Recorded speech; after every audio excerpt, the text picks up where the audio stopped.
Welcome to the Internet Archive. This is a wonderful night to celebrate Aaron Swartz.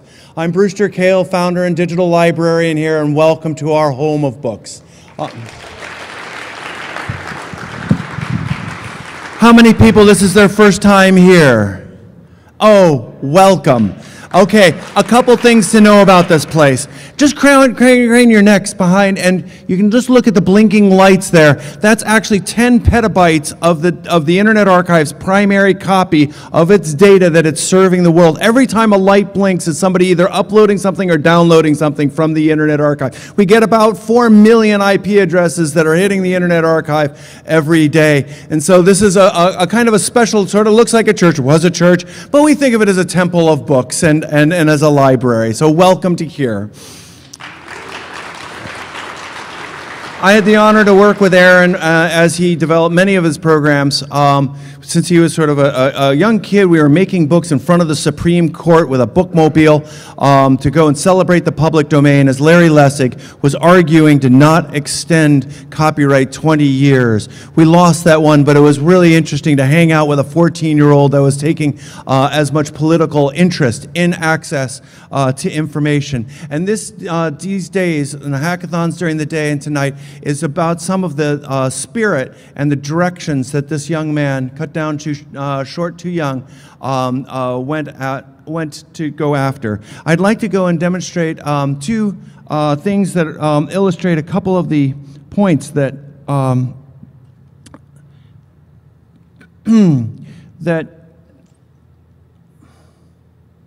and why not try with an actual live demo? Yes, which is super scary.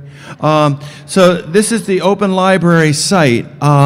And it was the idea of to try to make it so that lots of people could have access to books. And we've taken this, and MEC has worked on this and many others, and it's a volunteer effort from all around the world to make it so that books are easily available, and not just old, out-of-copyright books. If we go and just say our libraries are going to have out-of-copyright or currently licensed materials, we're going to really shortchange a generation that is turning to their screens to answer questions. We need the depth of what it is, the whole picture of what it is to be a person, to be an educated citizen, available through screens. We now have Wikipedia, which is a wonderful front door. Now it's time to build the rest of the house.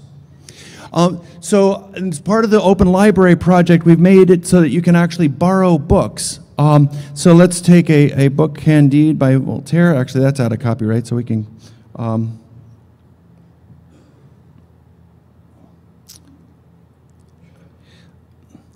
say we're flipping around in the books we love, and Huxley, and there's this book that we really want to check out, and you can basically click on it and say, yes, that's the book I want, and I want to borrow this ebook.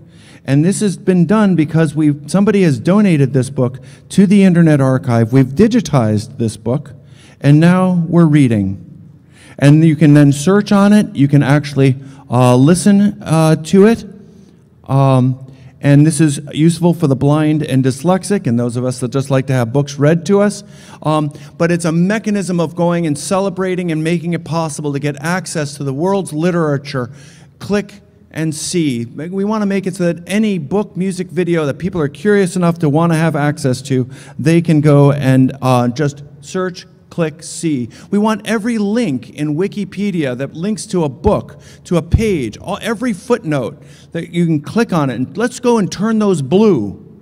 Let's make it so that you can actually take a PDF viewer and augment it so that all footnotes turn blue. Click on it, open the book to the page so you can start reading about it. And if you want to read more, then you can go and borrow it. I'm going to just return this book so somebody else can go out and borrow it. So that is a demonstration of where we're going with Open Library. We've been doing this for 6 years with 500,000 books. It's all been working in copyright books. It's been working great. But we're now wanting to go and wave a wand over all libraries and turn all of their physical collections digital. So if they have these set of books, boink, ding, they're digital. So a patron will have a choice to either check out the physical book or an electronic book instead, one or the other. So one reader at a time. You say, gosh, isn't that clunky? It's like, yes, but it works out in terms of how the whole fair use doctrine works towards making it so that we can search, click, and see the vast majority of books that are out there. And so this is a project that Aaron started to actually make the catalog available, and now we're trying to fill in all of the books behind it. Another big emphasis that Aaron did through his life is try to help people get a bigger picture by data mining materials. He went and took court cases and tried to find what are common themes through them. He went and downloaded literature to go and academic literature like Westlaw to go and find patterns with it, to go and find, for instance, who's influencing what's published and what. And actually one of the things that he got in trouble for was reading too fast in a library by downloading the papers from JSTOR so that he could presumably do the same type of research. He had no history of going and making copyrighted materials publicly available. He had a long history of making public domain materials publicly available, but he did do these large data mining projects. So I thought I would just go and say something that happened just this last week that was written up in the New York Times that I'm hoping is an illustration of where we can go by taking a bigger view. So instead of just watching and looking at things one at a time, can we get a bigger view? For instance, the news bubbles that we're living within. How do we go and quantify and understand them? This is an article that was published this week in the New York Times based on information from the Internet Archive. The Internet Archive has been archiving television broadcasts since the year 2000, and we've made it so that you can, in bulk, go and do data mining on the whole collection.